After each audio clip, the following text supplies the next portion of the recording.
people were thinking $1,000 was a crazy number, or $10,000 was like Mount Everest unclimbable, right? And here we are, over 100 or thereabouts, right? So BlackRock, that was the most successful ETF in their history, right? Yeah. They're going to lobby to keep that business, right? So now the banking lobby is lobbying for open for business, sensible Bitcoin regulations into the future. Now everybody's walking around with a Swiss bank account in their pocket. And we're like, yes, that's good, right? Yeah. Planet has also made some recent interesting moves. They have not sold Bitcoin, but used debt with a use of capital disclosure that they would either buy Bitcoin or buy their own shares if they felt the price was right. What could potentially stop Bitcoin? This episode of The Bitcoin Economy is brought to you in part by Ledn.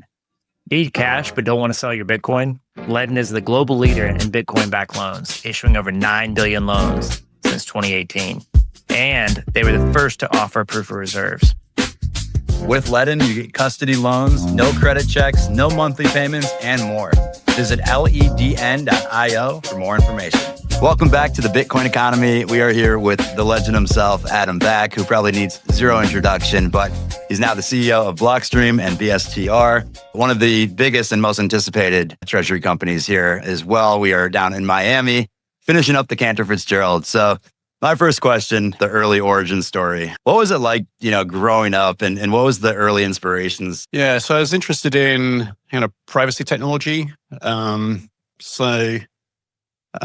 PGP was kind of a hot topic at the time. And it was a kind of novel concept, right? That the individual could now encrypt emails, encrypt things on disk in such a way that a national intelligence service or the government couldn't decrypt it. And they weren't super happy about it, but they also weren't super happy about, the self-sovereignty, ability to self-publish, a lot of stuff about the internet, actually. But, I think technology also shapes reality. And so they had some early attempts to ban encryption, but that didn't work out for the establishments. And so now we have encryption everywhere, right? In chat applications, in video calls, and all over the place, in disks and stuff. And so, one of the applications there was, well, what about privacy? In the physical world, you have a great degree of privacy because you're paying with physical cash, you're having a conversation in a home, in a coffee shop, in a restaurant, and nobody's recording it.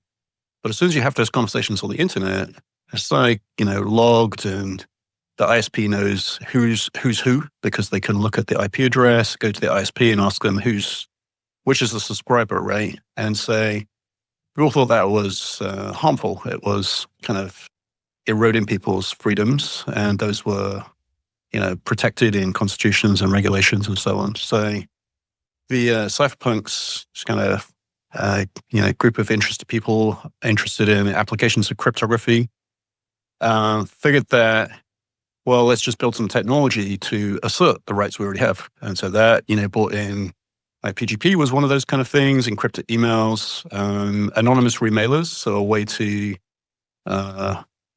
email without putting your name on the email, or participate in a discussion group anonymously. You can think about Tor, which is still used to this day, as another example. And so, a lot of these peer-to-peer privacy types of networks they're peer-to-peer networks, so they have to be peers to run them. And running them is a little risky because, because it's anonymous, people who are trying to do unhelpful things will sometimes use them or abuse them, right? Whereas the intent is for the average person to get their privacy back. And so you also get spam through them. And so I was operating one of the volunteers operating one of the remailers, and people would spam through it. And so I set about trying to think, what could you do to stop the spam? And usually what people would do to stop spam is they just block the sender. But, in this system, by design, you don't know who the sender is, so you can't do that, right? So it caused me to think about spam in a different way. It's like, well, okay, that's not going to work. What else could you do? And so, what's the problem? The problem is it's free. People were already interested in electronic cash, but that was a really hard thing to deliver on. And so I try to find a kind of eCash light, like, well, can I make a kind of simplified or proxy eCash or cost for the sender? So I came to maybe we can make a cost for the sender without it necessarily being delivering value to the recipient, other than presumably you get less spam if it's costly to send it, right? And so that's where Hashcash came from as a kind of electronic postage stamp. And, that became part of the electronic cash discussion very quickly after I published that. That was in 1997. And, there was an electronic cash startup called DigiCash around this, a few years before that, and it had failed economically. Like, it ran out of money, didn't get mass adoption, and people were looking at, what do we have to do? Why did it fail? What do we have to do? Because everybody wanted electronic cash flow. What problems do we have to solve to make it viable? And the fact that it was centralized and operated by one company was perceived as a risk. And we need to decentralize it, have a peer-to-peer approach. And, another problem was that the type of eCash they had was like a stable coin. So they needed a bank to send money in and out. And it's not clear that a bank would want to do that. And so when I described Hashcash and released the source code, people immediately said, oh, that could be a solution, because then we can mine the coins. So we don't need a bank, and it's distributed. Everybody can, set up some software, mine the coins. So it became part of the design kind of idea space for distributed electronic cash, and introduced mining into the picture, actually. And so, all of the earlier electronic cash ideas people have heard about, like B-Money, which is cited in the white paper, and BitGold. And so that B-Money was Waydai, BitGold was Nick Szabo, and later, those were in 1998, so a year afterwards. And by 2004, Hal Finney had implemented a kind of centralized thing with some privacy properties, also using mining, called RPAL. And then, next thing that arrived was an email from Satoshi in August 2008. So that was the kind of next evolution, which is he'd apparently gone off and implemented the whole thing, from scratch, solved a bunch of problems that made those previous ideas not quite practical. And, came with a draft paper that he'd already implemented. So that's where it cites Hashcash, which is why he emailed me. Mm.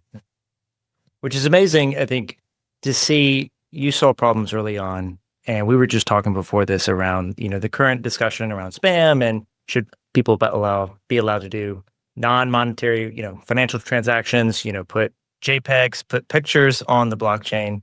Yeah. And it's coming full circle. Some of those original spam problems are now coming back. Right. But you alluded to, a lot of it's based on, market theory and just letting the market decide. Can you expand a little bit more? Yeah. I mean, well, time is a flat circle. So, 1997, people were already, there's a ferocious spam war going on in email discussion forums, in Usenet, a kind of big distributed discussion forum. And actually the spam that was coming through the remailers that was problematic was actually getting broadcast into the Usenet discussion forum. So it's kind of amplified, right? So sort of worse kind of DOS. So that was the actual problem. It wasn't so much about email, it was about blasting messages into these, thousands of node discussion forums. And so, yeah, so I think, nobody wants the spam. It's a nuisance. If there was a button we could press to make it go away, I think we'd all be smashing it hard, right? Apart from the spammers, of course. But unfortunately, it's not easy to control spam. And you can see that because spam has been around for as long as email has. As soon as there was email and it had a low cost, some wily, kind of scammy type of person figured out they could, email millions of people about Viagra pills on a gray market, and some idiot would buy them, right? And that, like, one purchase would pay for 10 million emails, and so they'd keep going, right? And that hasn't been solved to date, right? You still get spam in your email box, and you also lose genuine emails because they get miscategorized, right? So it's a sort of secondary problem. And so, it turns out this is sort of generic, right? It's not just email, but it applies to any internet protocol, basically. So any internet protocol. Let's imagine like a multiplayer online game. People have got skins and characters, and so there are images, there are fields, there are, messages flying backwards and forwards in the protocol. If somebody cares to, they can insert spam into that. They can insert illegal content into that. And it's kind of whack-a-mole game, right? So, you can't really stop a lot of this stuff. And in a way, Bitcoin is better protected than any other protocol because This episode of Bitcoin Economy is brought to you by Crypto.com. Crypto.com has millions of users, has been around since 2016, and they just released proof of reserves on their verification page, driving the industry standard for transparency within centralized exchanges. Link in the show notes below. Download the Crypto.com app and get started today. it has limited block sizes, so there's scarcity. It has proof of work, so there's cost. And it has a kind of dynamic market set fee. And so with email, the email spam can dominate your inbox, and there's barely a limit, right? Your inbox can just get bigger and bigger. Maybe it overflows, and then you can't receive regular email, and you just go delete it. Whereas with Bitcoin, there is a limit, so many megabytes per 10 minutes. And if there's a lot of spam, it gets more expensive. And interestingly, it appears that the kind of NFT image spammers on Bitcoin are fee sensitive, because the average image size, it turns out, is about 10 kilobytes, which is actually, quite low resolution, quite high compression ratio, quite low quality picture. So evidently they, even though they're spamming, they're still economically rational. And so they're trying to minimize their cost. So that's the picture. And then people have all the intuitions about, well, it's dangerous to use kind of analogies to reason about security protocols, because, you could come into any kind of complex system like, the SSL protocol for securing websites and pick faults in it, but it's very specialized design space, or, have a social media discussion about the Boeing 737 MAX. Like, we should change it like this. And like, no, let the flight engineers figure that out. We don't know anything about that, right? And so you get that kind of debate. Well, we should surely try to stop spam. Like, that's the intuition, right? And like, well, yeah, we'd like to, but suggestions on a postcard, right? So I think that's the problem. And also the kind of naive ideas about what you might do have side effects that are maybe worse than the spam, which is ultimately a nuisance factor. And I think the other thing is, the spam is at a disadvantage because the high value financial transactions in Bitcoin are actually very compact, right? So, one 10 kilobyte image, that is maybe like 40 transactions. So if somebody's transacting thousands, tens of thousands, millions of dollars with a few hundred bytes, they can pay fees on that make that image extremely expensive, but still make perfectly viable sense. Plus you have layer twos. And also I think the fact is that these kind of spam things have been going on Bitcoin for a decade plus. So they come in waves, they find some new people to speculate on them. They ultimately lose money, get disillusioned, and it subsides. So it's not a real satisfying answer, but it's just a fact. Some other people's intuition is that, well, let's change the programming language, because they're hiding data in the script that's used to write the smart contracts on Bitcoin. And so they're like, well, let's remove the if statement. I'm like, well, that's not going to stop the spam. And furthermore, it's going to, make the language less useful and stop some existing things working. So I think that's a kind of bad intuition, because the example I was giving is that you can, in spy novels, you read about people encoding messages in a book. You got to read the certain letters on the beginning of lines or something, and you got a message. So the question for people who think that they could modify programming language to stop it spamming, to stop it being abusable by spam, is like, well, what changes to the English language would you make to stop it, make it impossible to encode messages in books? Well, you can, well, there isn't one, right? I mean, you could ban English, maybe that would stop it. They'd use another language, right? And it's actually, it goes beyond that. Even if as a thought experiment, if you disabled everything in Bitcoin, you disabled the script, so you can only just spend with a signature. You disabled, all of these newer features going back to 2017, like Taproot and SegWit. Would it stop the spam? Clearly not, because they were spamming using other fields, before 2014 or something, right? So I think the side effects from fighting it don't work. I mean, if you make the most radical changes, it still doesn't work. And so I think people kind of want emotionally to fight back, to sort of show their displeasure. But unfortunately, there isn't a real effective way to do it that doesn't actually hurt Bitcoin flexibility, programmability, existing contracts. So it just ends up falling into the same bucket as the rest of the internet protocols and spam, except that Bitcoin has this kind of dynamic fee situation. So, and I think the other thing that is a little tricky, little hard to understand is with Bitcoin, the network is a flood fill network. So, all the nodes are connected to each other with hundreds, 125 connections on a listening node, connecting to 125 other peers. And so, the individual node can decide not to forward something, but it only takes one of those 125 connections to forward it anyway for your preference to not work anymore, right? And so it's sort of designed that way on purpose, which is that Bitcoin is designed to be censorship resistant so that, you can transact and even if you're unpopular, you can still transact. If you're a minority or people don't like you can still transact. And that's kind of the point of it, right? And so that means that the intuitions about filters don't work very well too, because people think, well, they'll all run filters and it will stop the spam. I think, no, it won't. Because, it takes a few spammers to run a few nodes or a few people that philosophically favor censorship resistance balance over, fighting spam, and it will break down. And in fact, that's what happens in the network. You brought up a good point. So you're an expert interviewer. You've been able to tee off my next question here around privacy, because the early days, I don't know if you guys had these visions that it would get as big as it is today, right? Now, I'd love to hear your thoughts. Obviously, with BSTR, you're now the CEO of a treasury company. There must have been some internal conversations you're having in your head, from the early days and now what it's become with lending, the Bitcoin economy. We talk about all these different areas that Bitcoin has grown into. Coming back to the privacy piece, are you worried, or what is your biggest fear here with the treasury companies, the government getting so involved?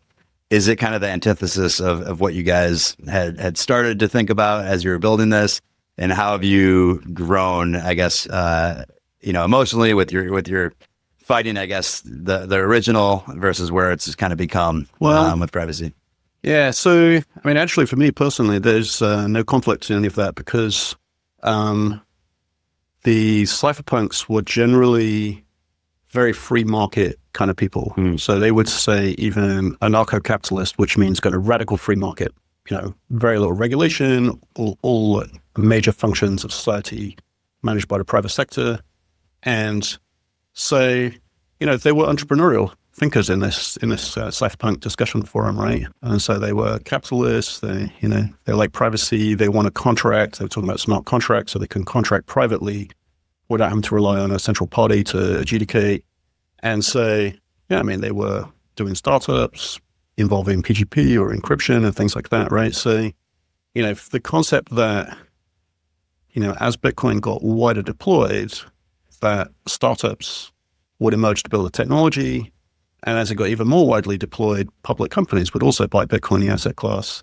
It makes complete sense because, effectively a public company is just a kind of grown up private company, right? So, and what are companies? Ultimately, I think that's the other thing, the average person is not an investor. They're not really thinking about the economy and how it functions, but effectively capital formation is a huge part of what enables modern society and all the, fantastic technologies that people can build.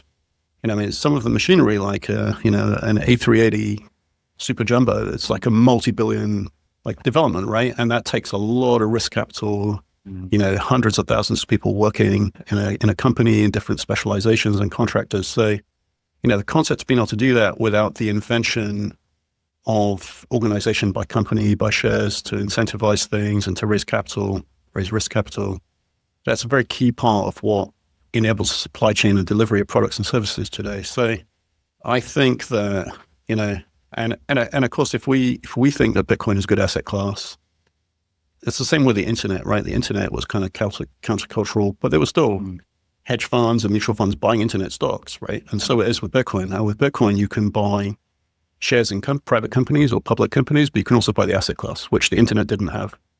So I think it's just like that, So I don't really see a conflict. Now, of course, for the individual, one of the attractions of Bitcoin is that it's censorship resistant. You can cold store it. So hardware wallet right here. And we can power it up. Blockstream Jade, yeah. We power that one up, then we can see it.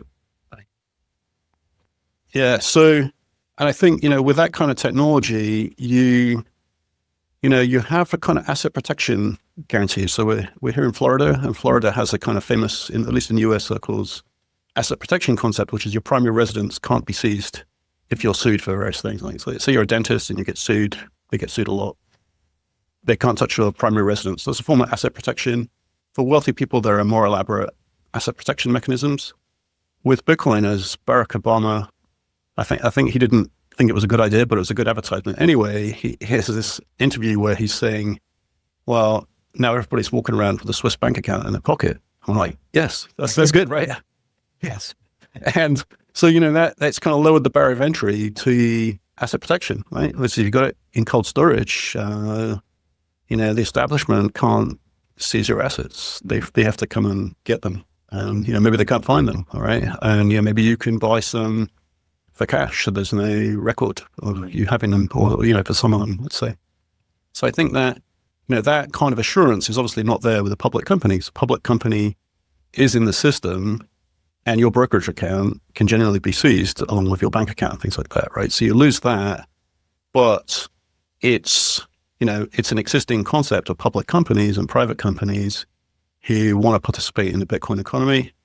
I like the concept that Bitcoin is the hurdle rate. In other words, that, for investors, they're talking about hurdle rate, which is, what they're going to charge you a carry or a success fee for their investment above the hurdle rate, because you don't want to pay them, a success fee on a US Treasury rate, because you can get that very low risk, right? And so that'll be the hurdle rate. But all I'm saying is that now Bitcoin is the hurdle rate. So if you're investing and you can't outperform Bitcoin, then you got to think of another plan, right? And the only real way to do that is to, move your personal finances, buy Bitcoin, or if you have a private company, a family business, or a startup or a public company, is to buy Bitcoin and put your treasury, like your cash reserves, into Bitcoin. So I think in the long term, effectively, all or most companies will be Bitcoin treasury companies, because it has that hurdle rate effect,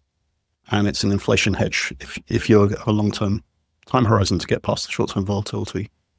So I think that's a logical step. Yeah. So taking that a step further, on your panel, we had Matt Cole, who we brought on the show several times. They just launched SATA, which is their preferred equity, and then you have Jack Mallers, who's doing 21, and saying that he doesn't want to do any preferred stocks and chooses not to raise capital in that way, finds it close to debt or leverage, and they're looking at more like operating businesses and how to expand that. Mm-hmm. So you mentioned your answer was more, hey, I'm open to multiple optionality when it comes to capital raising. What do you have in mind with BSTR? Well, I mean, in fact, there's a SEC filing people can look at if they go to the bstr.co website, a link to the SEC website with the material shared with the investors that invested during the SPAC phase. You were waiting for regulator approval once the government shutdown is finally over to de-SPAC that. But during that raise, we did a number of different types of instruments, including a couple of firsts for a kind of initial raise. So we did a conventional equity pipe. We did a Bitcoin denominated equity pipe, which is new in the US, and that people could, in kind, in tax efficient way, roll Bitcoin into equity. Then we did convertible notes, but then we also did convertible preferred. So that's kind of like some of the MicroStrategy ones that are convertible.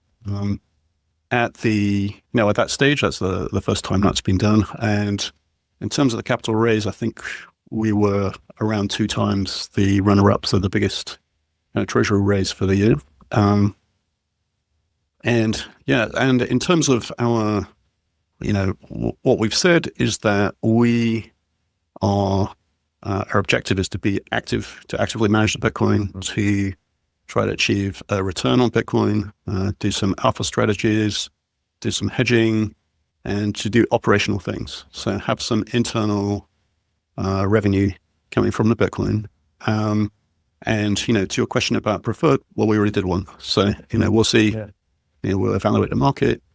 We'll see how that progresses. Obviously, that's something that has to be disclosed at the time. So that, that's potentially in the future we'll have to evaluate. But we already have one in the pipe, basically. And I think I've personally invested in a few different treasury companies, and I think the attraction for the preferred is it's, the one that BSTR did is convertible, right? So they can, if they reach the convertible premium, they convert it into equity. But some of the instruments are not convertible, and then they're not debt in a conventional sense, that it's not a convertible where there's a repayment window. It's perpetual. But I think what people will be thinking is that in a distressed situation, they are higher up on the value on the stack, and so if there was a kind of activist situation, they would receive their money back first, right? So that much is true. But on the other hand, they are able to buy Bitcoin and sort of arbitrage the borrowing cost of the dollars or the euros against the long-term growth rate of Bitcoin. And of course, Bitcoin has fantastically outperformed even these elevated interest rates. For those that I have a lot of friends that are still skeptical of Bitcoin at this stage, is pretty hilarious to me. But what happens, we saw Saquon's, I'm hopefully pronouncing that correctly, we're the first treasury company to sell some Bitcoin, right?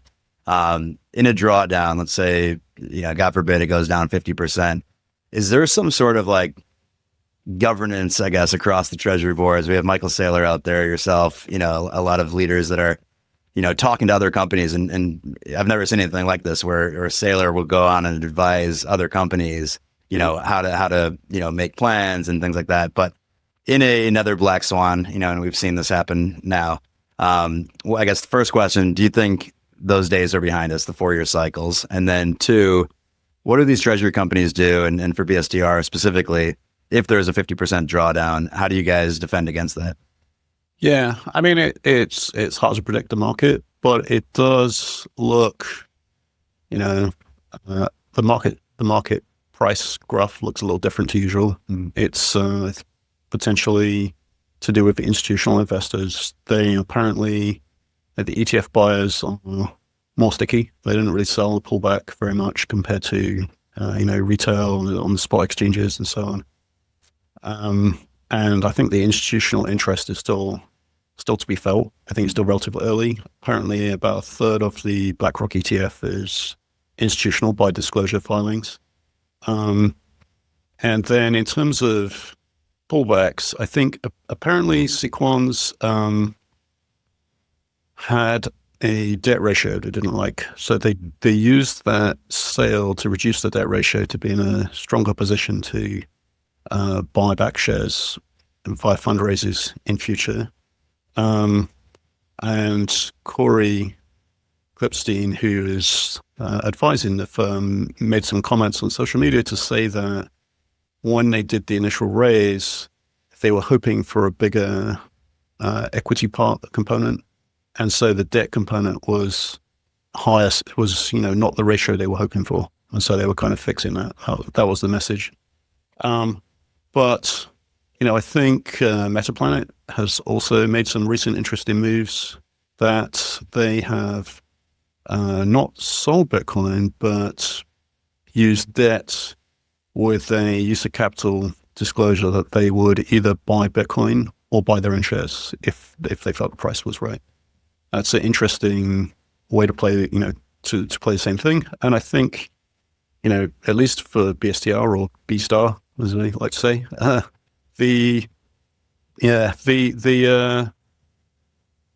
what we've said is that we would be willing in the right market conditions to sell Bitcoin and buy shares because, the North Star that shareholders are typically looking for in a treasury company is to increase the Bitcoin per share over time.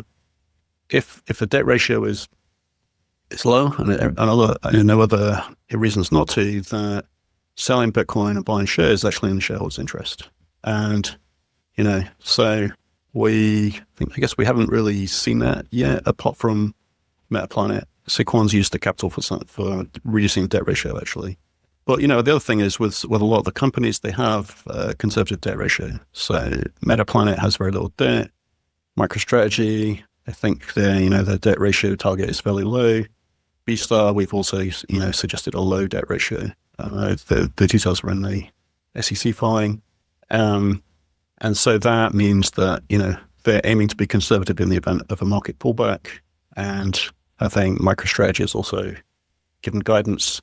Now, I don't think it's, people are looking at the companies for stated guidance about what they intend to do. So it's not really a kind of, an investment product. There's some discretion and they're giving guidance about what they intend to do. So, of course, if they deviate from their guidance, it will affect the confidence of their shareholders. So I think that's the formula, really. Yeah.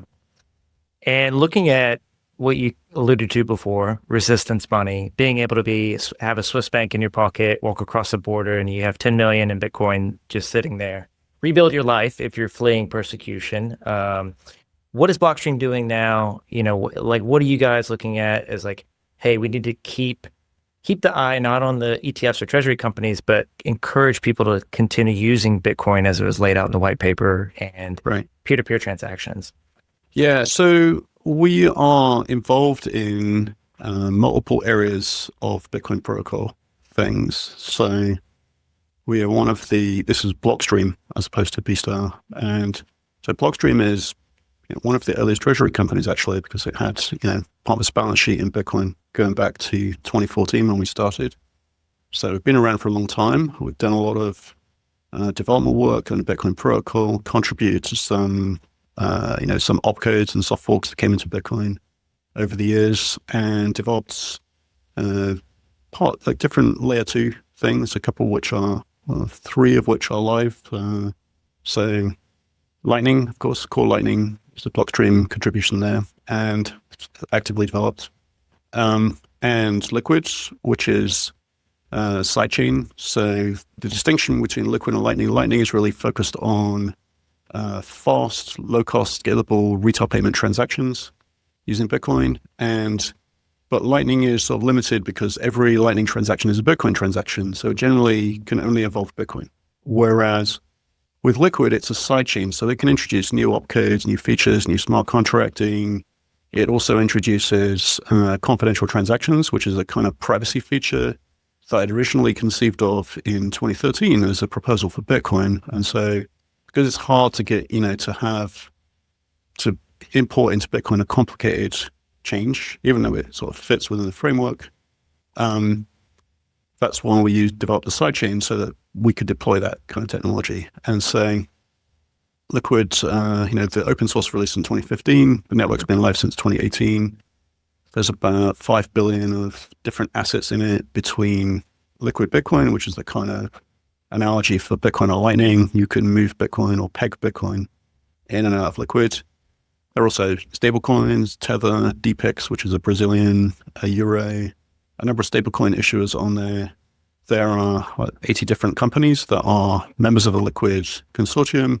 They are, exchanges. They are people making hardware wallets, software wallets, service providers, exchanges, all kinds of participants, including some public market companies like SIX, the Swiss Stock Exchange.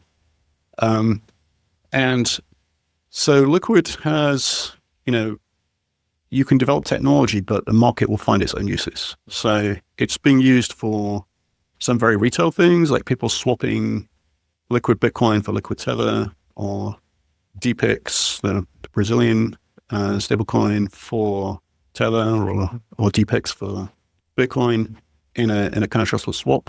And then there are a number of different wallets that use that swap. So that swap, SideSwap is one of the providers there. They have a trustless swap. It's a Liquid wallet. And they also have APIs. And then there are other wallets like Aqua and Peach Bitcoin bull Bitcoin that either develop their own swaps or use the swap APIs of Sideswap. And there's also some kind of hybrid between Liquid and Lightning evolving now, which is the so-called nodeless Lightning, where the wallet is actually liquid, but every time you make a Lightning payment or receive a Lightning payment, it's atomically swapped using Bolt's exchange, which is another kind of trustless swap provider between Bitcoin and Lightning, or between Liquid Bitcoin and Lightning. And it has some advantages, which is that you don't need an LSP, so it's very easy to immediately receive money without having to have somebody put in money pointing towards you in the Lightning network. The downside is, you're paying a liquid fee every time, so it can't go to the kind of micro tipping because the fees start to dominate.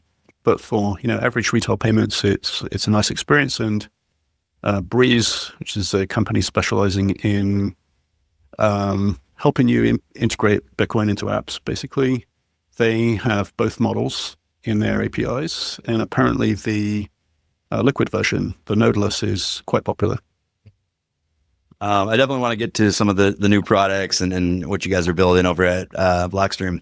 This question just keeps pounding in my head, though. Like, what is your biggest fear in terms of what could potentially stop Bitcoin? And I'm sure your answer is nothing can stop Bitcoin. But you see, for example, different countries with different taxations, right? So, people, I know Metaplanet, that's, they have the much higher rate if you're selling Bitcoin versus going through their Treasury company today. But, taxation, military, is it, someone changes the code potentially? What goes through your head in terms of your biggest fear of what could potentially end Bitcoin? Yeah, I mean, I think, when we started in 2014 with Blockstream, there was much more uncertainty. Let's say it wasn't, at that point, I would say that regulatory uncertainty was a big factor. Would a couple of major countries or block of countries like the European Union and the US simultaneously ban Bitcoin? Now, of course, China banned Bitcoin kind of on and off, or some aspects of it, like Bitcoin mining, but not transacting or what have you. But I think that has receded over time. Like, it's actually been smoother than we would have thought. And I think that of course, that's partly different countries, providing regulatory frameworks to support the asset class. Current US administration, more open for business. And that has, opened doors for US financial institutions to provide, Bitcoin ETFs and other financial products. And I think you've seen kind of knock-on effects where other countries have become more open for business. For example, the UK FCA had a ban on retail purchase of Bitcoin ETNs or something, and they have very recently lifted that. So I think that's, the regulators influence each other. They look at each other's rules. And I think that's also here to stay, because now that the financial institutions, for BlackRock, that was the most successful ETF in their history, right? Yeah. So they are not, they're going to lobby to keep that business, right? So now the banking lobby is lobbying for open for business, sensible Bitcoin regulations into the future. And that's, growing globally. I think the technology risk has receded as well. Like early in Bitcoin, there were more bugs. I think that's matured. There's a lot more kind of systematic, cautious security testing these days.